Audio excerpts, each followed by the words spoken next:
Hello learners, how are you all? Welcome back to the channel. This is me Agarma Singh. आज के हम video में अरे सॉरी पिछले वाले वीडियो में हम लोग ने क्या जाना था। पिछले वाले वीडियो में मैंने तुम लोगों को बताया था कि टाइमलाइन क्या होती है और हम लोग टाइम का कैसे पता लगाते हैं। ये सब चीजें हम लोग ने जानी थी। तो इस वाले वीडियो में हम लोग पता लगाएंगे कि सोर्सेज ऑफ हिस्ट्री क्या होते हैं। और आज तुम लोग का ये वाला पूरा चैप्टर कंप्लीट होने वाला है। मतलब ये चैप्टर का एकदम फाइनल पार्ट है। आज हम सोर्सेज ऑफ हिस्ट्री के बारे में जानेंगे। सबसे पहले ये सोर्सेज ऑफ हिस्ट्री के बारे में जानेंगे।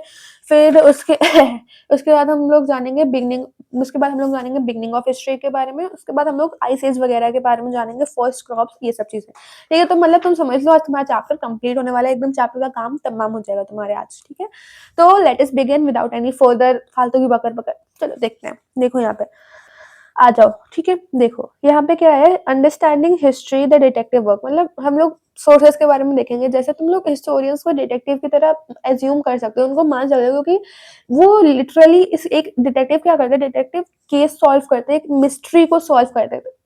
Eventually history is also mystery.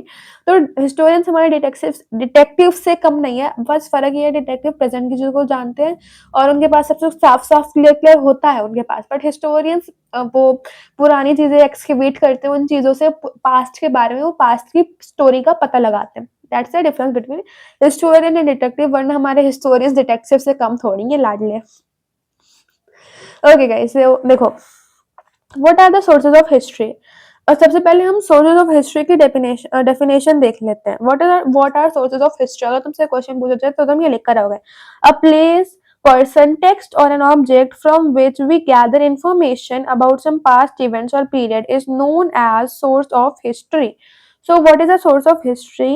A person, place, text, or an object from which we gather information about some past events. मतलब ऐसे कोई इंसान, ऐसी कोई चीज, ऐसे कोई टेक्स्ट, ऐसे कोई मतलब ऑब्जेक्ट, कोई भी रिमेन्स, जिससे कि हमें पास्ट इवेंट्स के बारे में पता चलता है, पास्ट की इन्फॉर्मेशन के बारे में पता चलता है, उनको हम सोर्स ऑफ हिस्ट्री कहते हैं। ठीक है, अब यहाँ पे हमारे पास बहुत सारे सोर्सेज ऑफ हिस्ट्री हैं गाइस। यहाँ पे कुछ सोर्सेज ऑफ हिस्ट्री दिए हुए हैं। देखो सबसे पहला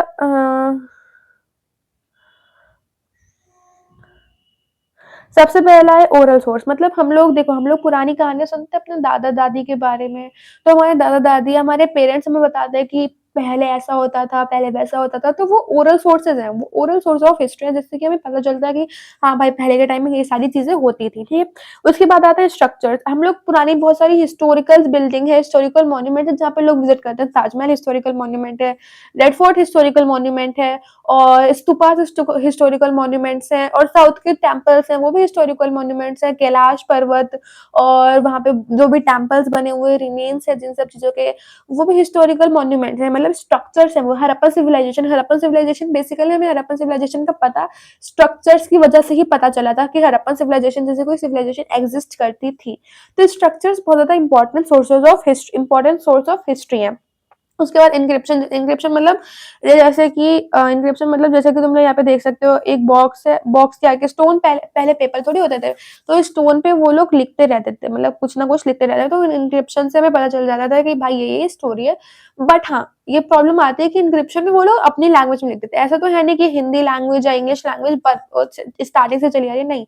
उस टाइम पे अलग अलग सिविलाइजेशन की अपनी अलग अलग लैंग्वेज, तो उनको लिखने का तरीका भी अलग है। तो हमें डिकोड करना पड़ता है कि भाई इस लैंग्वेज को हम कैसे लिखेंगे, कैसे से क्या क्या लिखा हुआ है इसमें। तो inscription are source of history.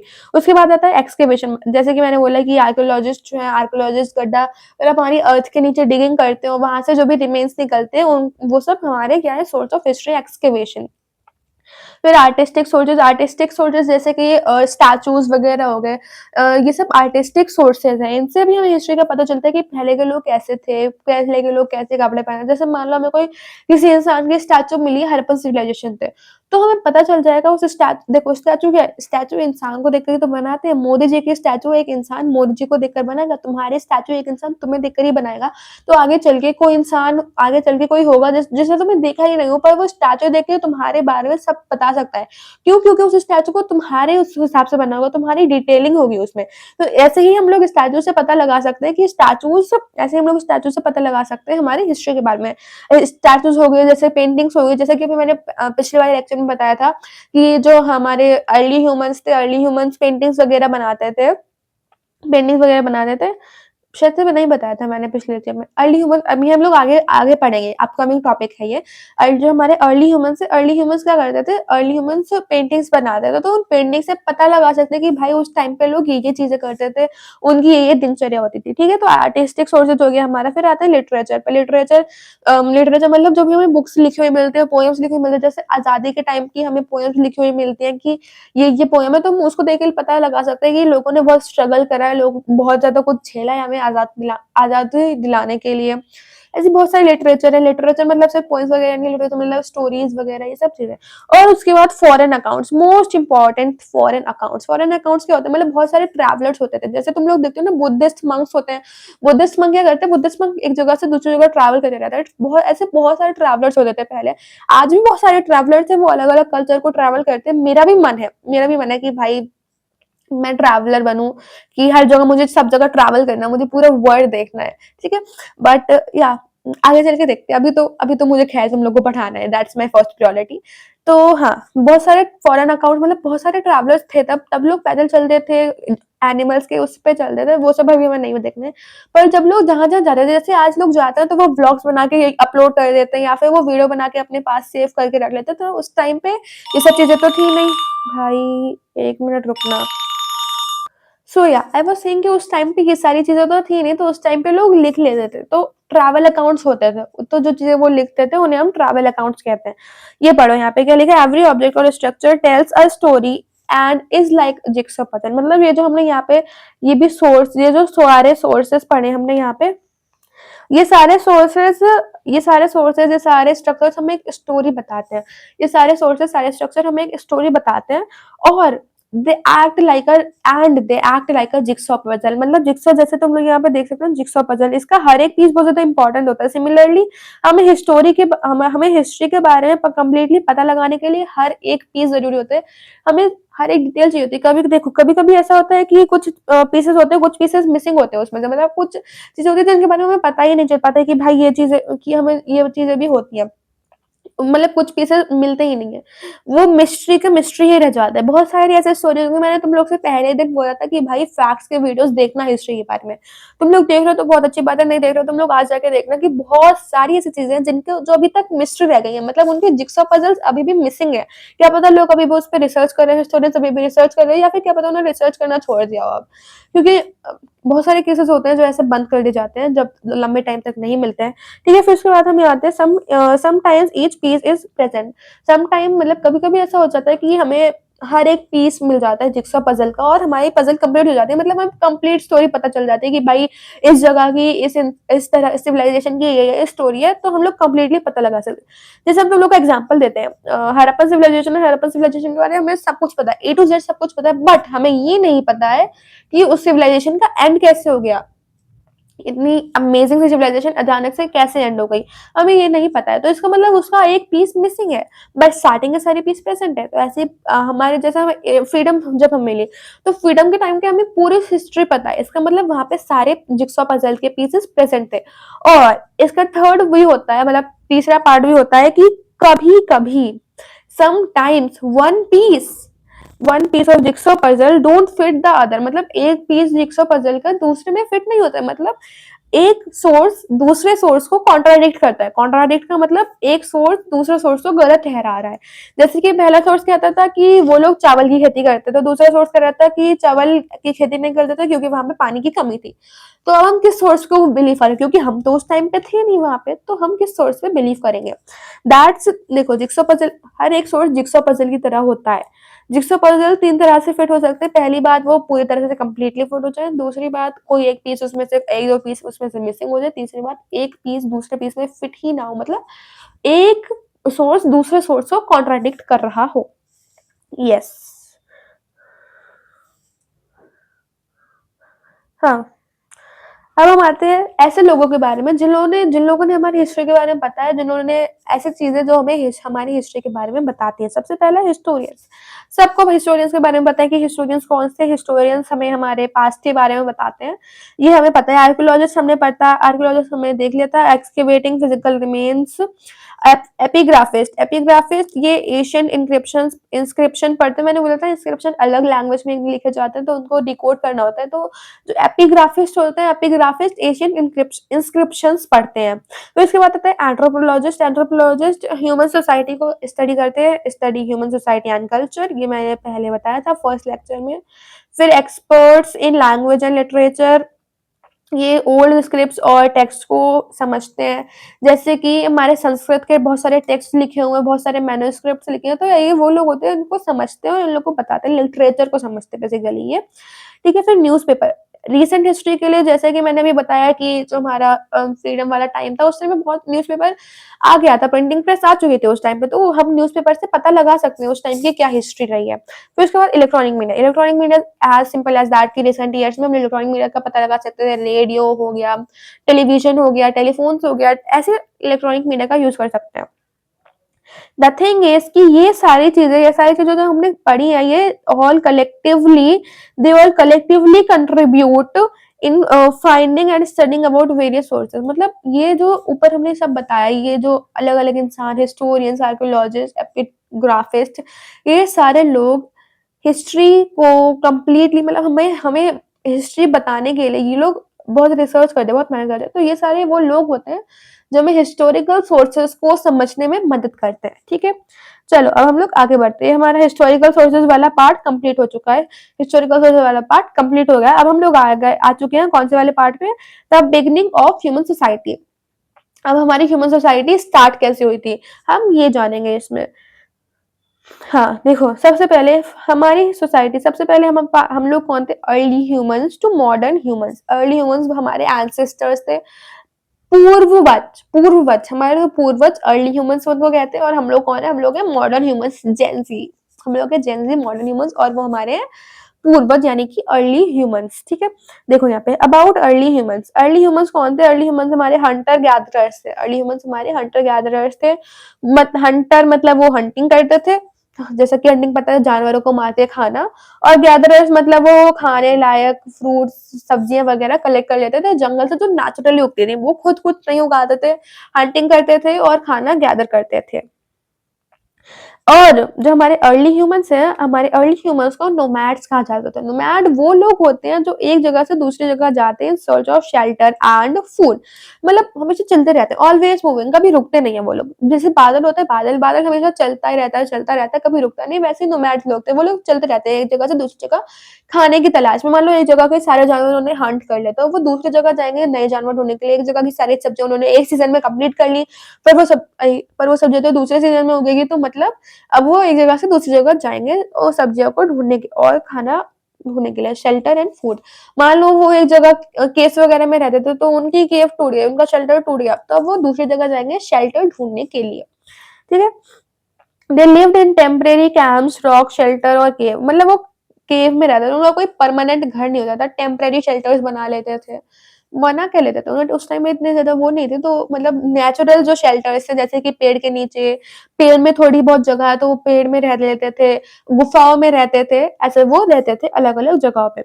You और हाँ, वो एक ऐसी लैंग्वेज यूज करते थे जिसके बारे में हमें नहीं पता है, मोर इवेंचुअली वो शायद से साइन लैंग्वेज का यूज करते थे, जितना मैंने पढ़ा है साइन लैंग्वेज का यूज करते थे। बट कोई ऐसे, मैंने बोला ना अलग अलग सोसाइटी, अलग अलग कल्चर, अलग अलग लैंग्वेज यूज करते हैं, तो वो एक ऐसी मिस्टीरियस लैंग्वेज यूज करते थे जिसके बारे में हमें आज तक पता ही नहीं चला है, बट मोस्ट प्रोबेबली वो लोग साइन लैंग्वेज का यूज करते थे। हाँ, फिर वो जो जो पहले वो लोग खाना क्या खाते थे, पहले वो कच्चा खाते थे, फिर जब फायर की डिस्कवरी हुई तब वो फायर से खाना पकाकर खाने लगे। ठीक है, रोस्ट करके खाते थे। और दे मेड सिंपल ऑर्नामेंट्स, मतलब वो ये सब केवल हंटिंग गैदरिंग नहीं करते थे, वो अपनी साज सज्जा का भी ख्याल रखते थे, ऑर्नामेंट्स वगैरह बनाते थे। They make ornaments from stone, shells, animal teeth and bones. Animal teeth और बोन से वो लोग टूल्स बनाते थे, जैसे कि एक्स, जैसे कि एरो, जैसे कि वो बहुत सारे वो लोग क्या बनाते थे, इंस्ट्रूमेंट्स बनाते थे और ऑर्नामेंट्स भी बनाते थे। इंस्ट्रूमेंट्स और ऑर्नामेंट्स दोनों चीजें बनाते थे। ठीक है, अब देखो सोर्सेस क्या है, हमें हमें जो हमारे अर्ली ह्यूमंस है, अर्ली ह्यूमंस के बारे में कैसे पता, अर्ली ह्यूमंस या फिर मोर प्रिसाइज टू से नोमैड्स, जो हमारे नोमैडिक पीपल है, हमें उनके बारे में पता कैसे चला, कौन कौन से सोर्सेस से पता चला। सबसे पहले रॉक पेंटिंग से पता चला। रॉक पेंटिंग दो तरह की होती है, एक सिंपल रॉक पेंटिंग होती है, मतलब बहुत ज़्यादा सिंपल, जैसे कि वो हमारी स्टिक मैन आर्ट होती है ना, स्टिक मैन आर्ट बहुत बहुत सिंपल, तो ऐसे सिंपल आर्ट थी। और दूसरी होती है डिटेल्ड आर्ट, जहाँ पे वो पूरा डिटेल में बता रहे कि यहाँ पे लोग हैं, ये गाय भैंसों को मार रहे हैं, हंट कर रहे हैं, औरतें भी हंटिंग में मदद कर रही हैं, बच्चे खेल रहे हैं। इसी तरह से बहुत डिटेल पेंटिंग्स भी थी और बहुत ज्यादा सिंपल पेंटिंग्स भी थी, ठीक है। और हाँ, हाँ, एक तो हमें रॉक पेंटिंग से पता चलता है और दूसरा एज़ मैंने बोला कि आर्कियोलॉजिस्ट जो है रिमेन्स से पता ले लेते हैं। तो ऑर्नामेंट्स वगैरह का तो उन लोग को रिमेन्स से पता चल गया कि भाई ये ऑर्नामेंट्स इस टाइम पे बनाते थे, बोस, एरो, एक्सेस ये सब बनाते थे, ठीक है। आगे बढ़ते हैं। तो अब हमारा ये कंप्लीट हो गया है, क्या कंप्लीट हो गया है, अर्ली ह्यूमंस वाला पार्ट, कि हमारी जो सिविलाइजेशन है, हमारी जो हिस्ट्री है वो कैसे शुरू हुई थी, ये हमने कवर कर लिया। अब हम आगे बढ़ते हैं, आगे कहाँ बढ़ेंगे हम लोग, द फर्स्ट क्रॉप के बारे में। मतलब अभी तक तो वो लोग हंटिंग गैदरिंग कर रहे थे, पर वो हंटिंग गैदरिंग पे तो पूरा जीवन डिपेंड नहीं रह सकते। मान लो अगर वो लोग सिर्फ हंटिंग गैदरिंग पे डिपेंड रहते हैं, तो हम लोग भी अभी हंटिंग गैदरिंग कर रहे होते, ना कि आराम से घर पे बैठ के ज़ोमैटो या स्विगी या फिर इंस्टामार्ट से खाना वगैरह मंगा लेते हैं। नहीं, ऐसा नहीं होता ना। हम भी अभी हंटिंग गैदरिंग कर रहे होते हैं, तो इसका मतलब उन्होंने क्रॉप्स ग्रो करे, उन्होंने थोड़ा-थोड़ा अपने आप को इम्प्रूव करा, मतलब क्या कहते हैं, डेवलपमेंट करा अपना उन लोगों ने, ठीक है।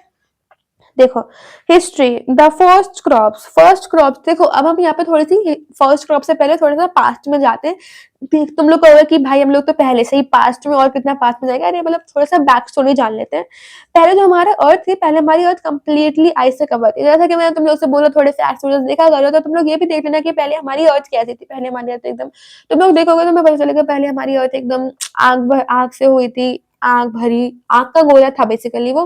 फिर धीरे धीरे वो ठंडी पड़ी और उससे कॉन्टिनेंट्स भी पहले एक में थे, प्लेंजिया पी से कुछ था, पैंजिया नाम था उन कॉन्टिनेंट का।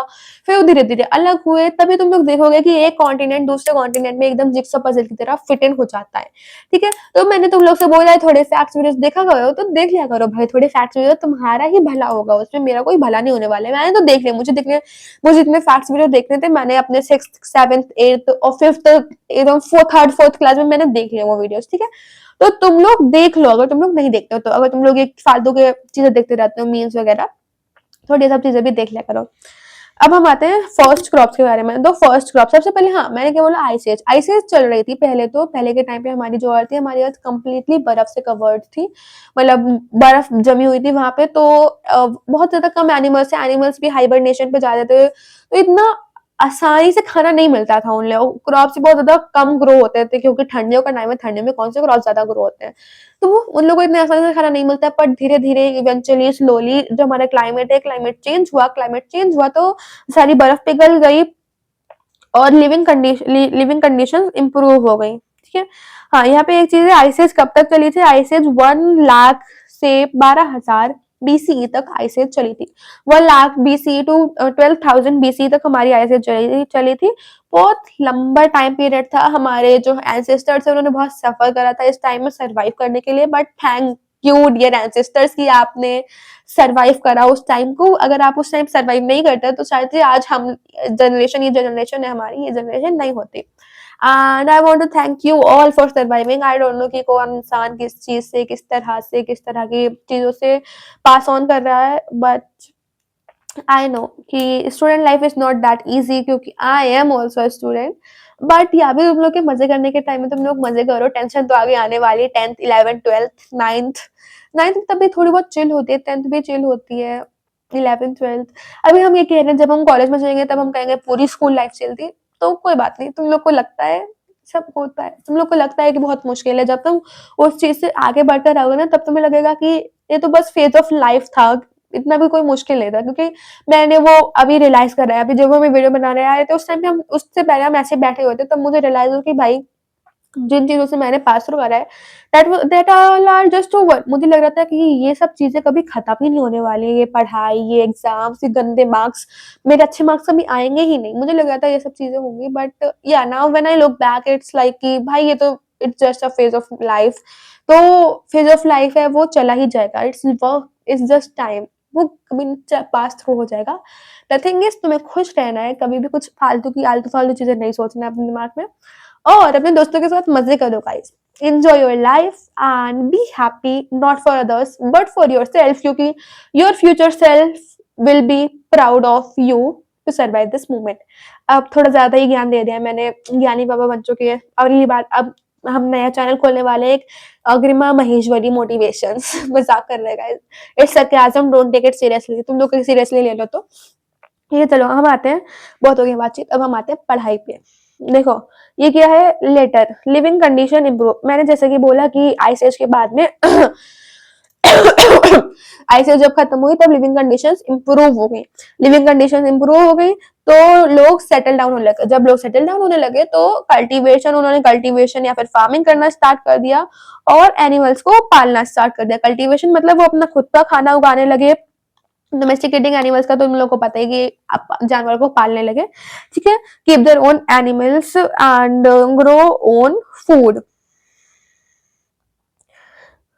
जब उन लोगों ने ये सब चीजें करी, क्या सब चीजें करी कि कल्टीवेशन फार्मिंग शुरू करा और डोमेस्टिकेटिंग एनिमल शुरू करा, तब क्या हुआ, तब ज्यादा खाना आने लगा। मतलब जैसा कि मैंने बोला आईसीएस में ज्यादा खाना था नहीं, फिर उसके बाद से जब इन लोगों ने ये सब कल्टीवेशन वगैरह शुरू करा तो उससे ज्यादा खाना आने लगा। मतलब बहुत ज्यादा खाना नहीं था, मतलब सफिशिएंट खाना था। उस टाइम पे ऐसा खाना था कि वो बस जिंदा रह सके। उस टाइम पे सरप्लस खाना था, मोर देन सफिशिएंट खाना था। उनके पास इतना खाना था कि वो उसका ट्रेड कर रहे थे एक दूसरे से, ठीक है। मोर फूड था और सेटल ज्यादातर लोग सेटल डाउन लगे, क्योंकि अब बहुत कम लोग थे जो हंटर गैदरर्स थे, जो नोमैड्स थे। तो सब लोग सेटल डाउन होने लगे। जब से ऐसे सेटल डाउन होने लगे कि बड़ी कम्युनिटीज बनने लगी, और कम्युनिटीज बनने लगी तो फिर वो लोग एक कम्युनिटी में रहने लगे, कम्युनिटी के लीडर हो गए और क्या कहते हैं, एडमिनिस्ट्रेशन स्टार्ट हो गया और गांव वगैरह बनने लगे, टाउन्स वगैरह बनने लगे। ओके चलो अब आगे बढ़ते हैं। हाँ, यहाँ पे एक चीज है कि वो लोग जो थे वो लोग मोस्टली रिवर्स के किनारे सेटल होते थे, not for their food but इसलिए भी क्योंकि वहां पे हाँ, not for availability of water but इसलिए भी क्योंकि वहां पे फर्टाइल सॉइल थी, तो वो लोग अच्छे से क्रॉप्स उगा सकते थे बाय द टाइम। और ये तुम लोग को लगा कि भाई ये तो बहुत जल्दी चेंज हो गया, इतना ज्यादा जल्दी चेंज नहीं था। बाय द टाइम ग्रेजुअली उन लोग को समझ आया कि हम लोग क्रॉप्स भी उगा सकते हैं, इस तरह से क्रॉप उगाते हैं। नदी के पास वाली सॉइल फर्टाइल होती है, दूर वाली सॉइल फर्टाइल नहीं होती है। तो it was a very very very slow process. हम लोग पढ़ रहे हैं फास्ट फॉरवर्ड में, but it was not that much fast, not that much easy for them, ठीक है। हाँ ब्रो, अब हम आते हैं evolution of settlement and technology. अब हम देखते हैं कि जो हमारे लोग थे, जो हमारे हंटर गैदरर्स थे, हमने देखा कि हंटर गैदरर किस तरह से फार्मर बन गए। अब हम देखेंगे कि उन फार्मर्स ने भी कौन-कौन सी नई टेक्नोलॉजीज़ डेवलप करी, जो हम लोग कहते हैं टेक्नोलॉजी, या कौन-कौन सी नई टेक्नोलॉजी डेवलप करी है, जिससे कि हमें हमारे आज वाले फूड मिला है। हम बेसिकली देखेंगे कौन-कौन सी नई टेक्नोलॉजीज़ हैं। सबसे पहले जैसे-जैसे कम्युनिटीज़ जैसे-जैसे कम्युनिटीज़ इंक्रीज़ हुई, वैसे-वैसे सोशल कॉम्प्लेक्सिटी भी इंक्रीज़ होने लगी। मतलब पहले हम लोग, जैसे कि हम लोग पता है कि पहले थोड़े से ग्रुप में लोग रहे, फिर उसके बाद वो ग्रुप्स मिलके उन ग्रुप्स ने एक गाँव बना लिया, गाँव ने मिलके शहर बना लिया, शहरों ने मिलके एक डिस्ट्रिक्ट बना लिया, डिस्ट्रिक्ट ने मिलके एक स्टेट बना लिया। जैसे कि हम आज देखते हैं बहुत कॉम्प्लेक्स एडमिनिस्ट्रेशन सिस्टम, जो तुम लोग अभी सिविक्स या पॉलिटिकल साइंस में पढ़ोगे या फिर पढ़ चुके होगे शायद तुम लोग पहले से। तो जैसे-जैसे हमारी जो कम्युनिटीज़ ग्रो हुई, कम्युनिटीज़ के साथ-साथ क्या हुआ, कम्युनिटीज़ के साथ-साथ सोशल कॉम्प्लेक्सिटी भी ग्रो हुई, सोशल कॉम्प्लेक्सिटी भी ग्रो हुई। Communities increase, complexity increase. हमारे जो जैसे कि मैं बोला कम्युनिटीज थे, जो कम्युनिटीज के लीडर्स थे, कम्युनिटी के जो लीडर या फिर चीफ्टियंस, जो चीफ्टियंस थे वो रिस्पॉन्सिबल थे, they were responsible for wellbeing of their people. उनकी ऊपर जिम्मेदारी थी कि उनके कबीले, बेसिकली तुम लोग पुरानी मूवी देखा होगा कबीले, तो उनके कबीले के, उनके कम्युनिटी के सारे लोग खुश रहे, अपनी लाइफ खुशी से जिए, सबके पास खाना होना चाहिए, पीने के लिए पानी होना चाहिए, रहने के लिए घर होना चाहिए। तो वो लीडर की जिम्मेदारी थी कि वो सबकी प्रोस्पेरिटी का ध्यान रखे। Everyone worked collectively, everyone will.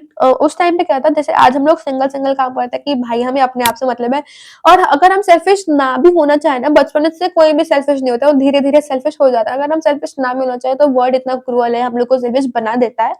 उस टाइम पे कोई भी सेल्फिश नहीं था, उस टाइम पे सब लोग एक साथ मिलके एक दूसरे के वेलफेयर के लिए काम कर रहे थे। Every welfare, no individual ownership. कोई ये नहीं कहता कि भाई ये मेरा लैंड है, मेरा लैंड है, नहीं। सब मिलके खेती करते थे, सबको खाना मिलता था, सबको पानी मिलता था, सबको रहने की जगह मिलती थी, सब खुश थे अपनी लाइफ में उस टाइम पे। शायद तभी उसी टाइम पे उन लोगों ने बना होगा शेयरिंग इज केयरिंग, बट अब शेयरिंग इज केयरिंग गलत हो चुका, बहुत पुराना हो चुका है शेयरिंग इज केयरिंग वाला, ठीक है। हाँ, अब देखो यहाँ पे क्या चीज़ है, जो लोग थे, जो गाँव के लोग क्या रहते थे, गाँव के लोग हैमलेट्स में रहते थे। हैमलेट्स क्या होती है? हैमलेट्स स्मॉल सेटलमेंट्स होते हैं, उन लोग के टाइम के स्मॉल सेटलमेंट्स। हैमलेट्स धीरे-धीरे ग्रो होके क्या बने? हैमलेट्स धीरे-धीरे ग्रो होके विलेज बने, विलेज ग्रो होके टाउन बने, ठीक है? विलेज क्या करते हैं?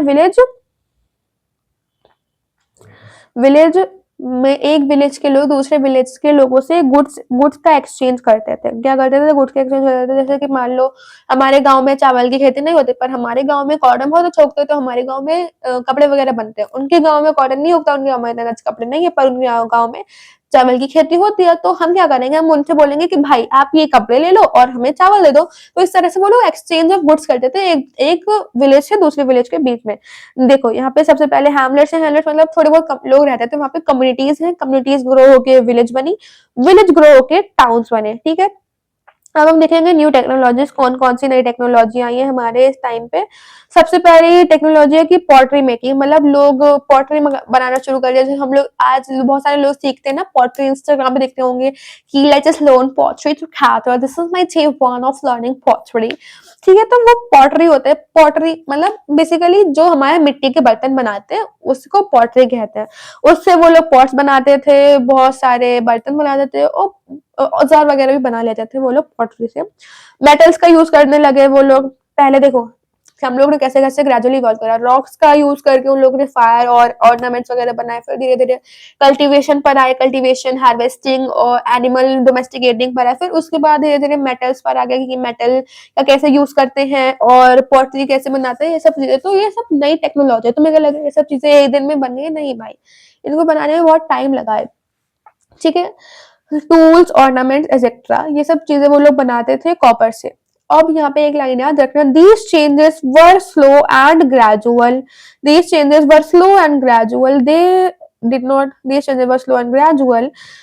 एक कोई ओवरनाइट चेंज नहीं है, जैसे कि एक रात में मान लो एक रात में लोग उठे, अभी सुबह लोग सोए नहीं, रात में लोग सोए, सुबह उठे तो उन्होंने देखा, उन्होंने सोचा भाई हम लोग को कल्टीवेशन कर सकते हैं, चलो कल्टीवेशन करते हैं। फिर से एक दिन रात में वो लोग सोए, फिर अगले दिन सुबह उठे कि अरे भाई हम लोग तो मेटल्स का यूज कर सकते हैं, चलो मेटल्स का यूज कर लेते हैं। ऐसा नहीं है, ये बहुत ज्यादा स्लो ग्रेजुअल चेंज है, लोगों को रियलाइज हुआ धीरे धीरे, बहुत लंबा टाइम पीरियड लगा है सब चीजों में। तो हम लोग जितनी आसानी, जितनी फास्ट फॉरवर्ड में सब चीजें पढ़ लेते चलो। तुम 12th में लगा के लेक्चर देख रहे हो ना, इतनी जल्दी कोई हमारी हिस्ट्री कंप्लीट नहीं हुई थी, स्लो एंड ग्रेजुअल प्रोसेस था। And yep guys, that was our lovely chapter जो कि अब खत्म हो चुका है। Thank you so much for watching this video. I hope तुम लोग ये चैप्टर खत्म हो, आई होप कि तुम लोग को ये चैप्टर समझ आया होगा, ठीक है, समझ आया होगा। और आज का तुम्हारा होमवर्क ये है कि तुम्हें पूरा चैप्टर रिवाइज करना है और गूगल पे जाकर इसके एमसीक्यूज प्रैक्टिस कर लेने। हम तुम्हें डिस्क्रिप्शन में वेबसाइट्स के लिंक दे देंगे कि तुम इन वेबसाइट पर जाके एमसीक्यूज क्वेश्चन प्रैक्टिस कर सकते हो। And thank you so much for watching, bye bye, ला टाटा, लव यू।